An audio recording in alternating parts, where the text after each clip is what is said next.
How's it going, guys? It's Red, and the November update just dropped in Back 4 Blood, and this update drastically changed just pretty much the entire game. So in this video, we are going to be going over every major thing that happened in the November update, and we are also going to be talking about the new 2022 roadmap that Back 4 Blood has put out so we can see all the future content. But before we get into that, if you're new here to the channel, make sure to leave a like on this video and subscribe for more awesome Back 4 Blood content just like this. Also, make sure to check out the link to my Discord server. It's going to be down in the description below. You guys can use it to find teammates to play Back 4 Blood with. So if you guys are in some dire needed teammates, make sure to come check out the Discord server. And without further ado, I hope you guys enjoy the video.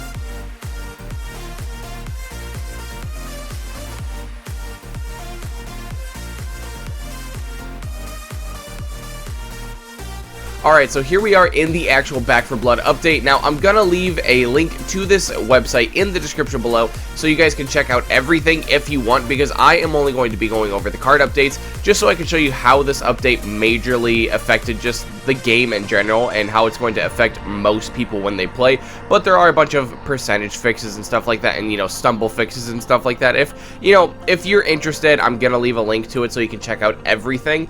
But this is what we are mainly here for. This is going to make everything, this is what matters right here. And let me tell you, they made the game a lot harder with this update, and a lot of people are really upset with it. I personally don't mind, because I like it when a game gives me a challenge. Like, I don't mind trying 5-6 times to complete a level, but I guess a lot of people don't like that, because if you go over to like the Back 4 Blood Reddit right now, it is an absolute dumpster fire right now. Everyone is so upset.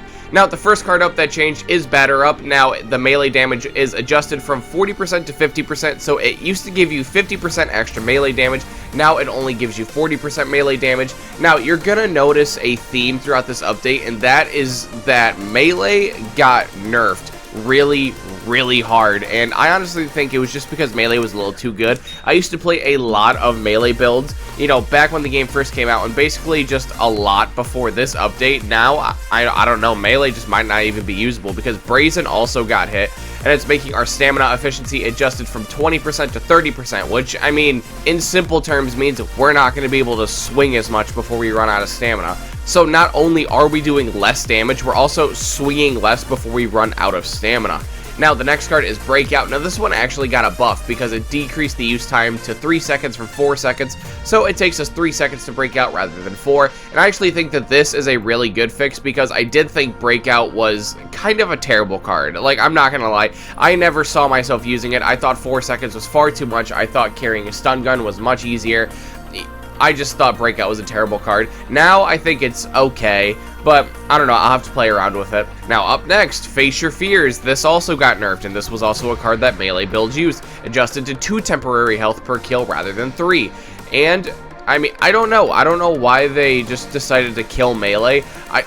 I didn't think it was too good. I thought it was okay. I thought it was usable, but apparently Back 4 Blood thought melee was too good. Now, another card that got buffed is Fresh Bandage. It now instantly applies its trauma heal effect when spawning into the safe room it is selected in. And another nerf, we have Ignore the Pain. It now restores health instead of providing temporary health, and that's terrible, because temporary health is so broken. Like, you know, with regular health, there's a cap, you know what I mean? And there's trauma damage, so it makes it so you shouldn't even be gaining as much as you possibly could be, if that makes sense. Like, temporary health is so much better, so... next one to get nerfed was Inspiring Sacrifice. The heal is decreased to 20 over 15 seconds rather than 25 from over 20 seconds. I mean, I didn't think that card was too good, but I guess Back 4 Blood thought the card was just a little too busted. I mean, I guess if everyone's running it, it could be pretty good, but now Inspiring Sacrifice is a little worse. And here we go with more melee nerfs. Mean Drunk now only does 60% extra melee damage rather than 75. That is ridiculous. Like, that is so much of a nerf for no reason. Like, you've already taken out like 3 cards of the deck. Like, you didn't take them out, but you made them worse. And now you're taking 15% melee damage. Like, you've already taken away 10%.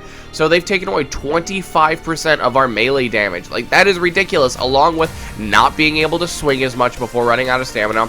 And we get less health per kill.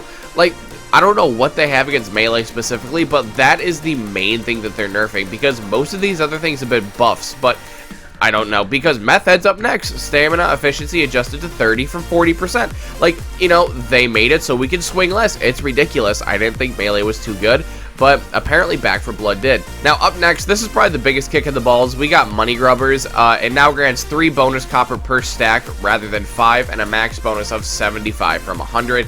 It just made Money Grubbers worse. It was by far one of the most broken cards and the most abusable cards in the game. It just kind of, I don't know, it was just like, you use Money Grubbers, you don't have to worry about any other copper cards in the game, and I thought that was a little, I don't know, not good. I don't know, I feel like Back 4 Blood really underestimated how good Money Grubbers was going to be at launch, and like, they figured it out and they nipped that in the butt real quick. Another melee nerf, there's Spiky Bits, which used to give us 25% melee damage, now only does 20%, and then there is True Grit, which heal increased from 10 to 8.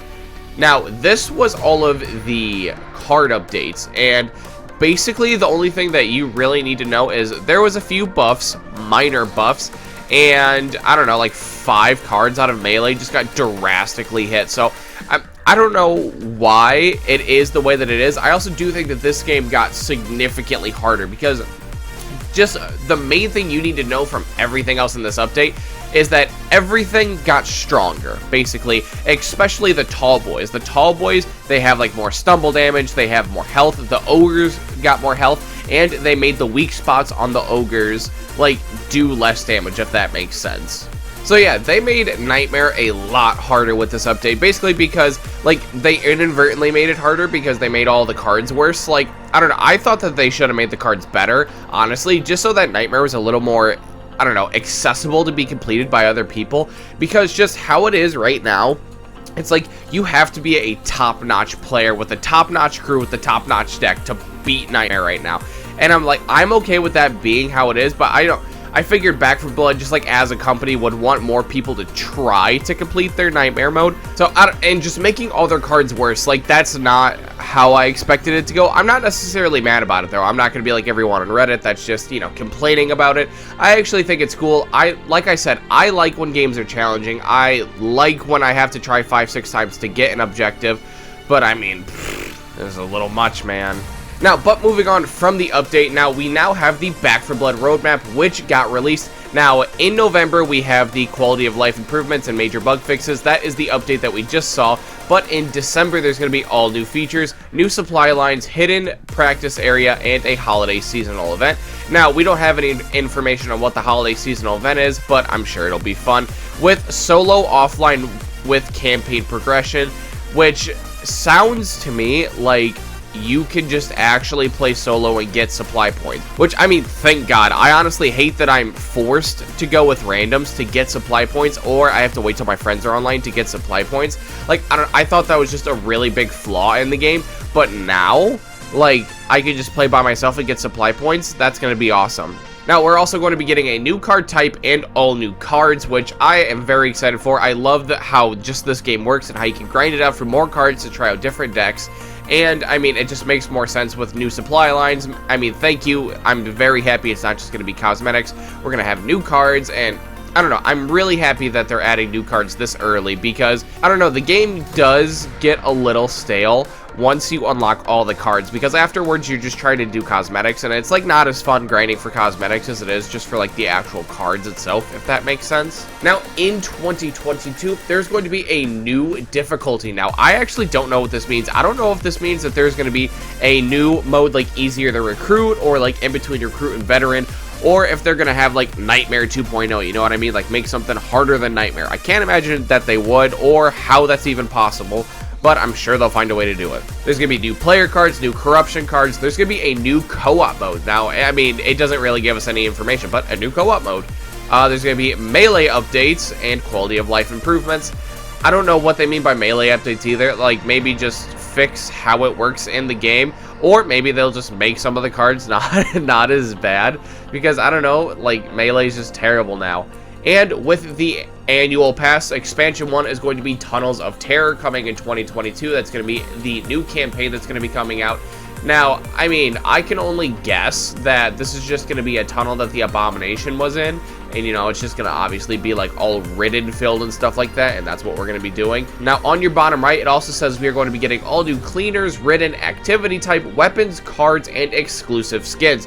So I assume this is going to be the silhouette of the new cleaners that we have, and I'm not sure what new ridden we're going to have. I think it's what this guy is right here. Like, I don't know, he looks just like a hawker, but who knows, that might just be like a jockey style thing from like Left 4 Dead where they hop on your face, but I don't know. Like, we already have stuff similar to that. Now, it also says we're going to have new weapons, new cards, and exclusive skins. I don't know if that's what this means over here, because like, this is obviously just a layout of an Uzi. We already have an Uzi in the game, so I'm not exactly sure what this is. Maybe, like, it's trying to point out these attachments, like this long barrel and this stock and stuff like that. I don't know.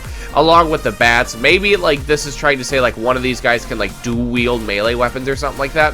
I'm not entirely sure. And the most interesting thing is, like, this symbol here, because it looks just like the Dead by Daylight logo. So, I don't know. Maybe Back 4 Blood and Dead by Daylight are doing some sort of, like, you know, crossover kind of thing. I'm not entirely sure. They didn't give us a whole lot of information.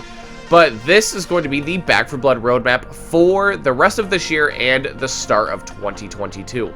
Well, that's going to do it for the video, guys. Make sure to leave a comment down below telling me what you guys think of this update and of the roadmap, anything that you guys are excited for, or if you thought that they did, you know, something right or wrong in the update, just make sure to leave it down in the comments below. And as always, if you happen to enjoy the video, make sure to leave a like and subscribe to my channel for more awesome Back 4 Blood content just like this. Also, make sure to check out the link to my Discord server. It's going to be down in the description below. You guys can use it to find teammates to play Back 4 Blood with. So if you guys are in some dire needed teammates, make sure to come check out the Discord server. And until next time, it's been Red, and I'll see you guys in the next video.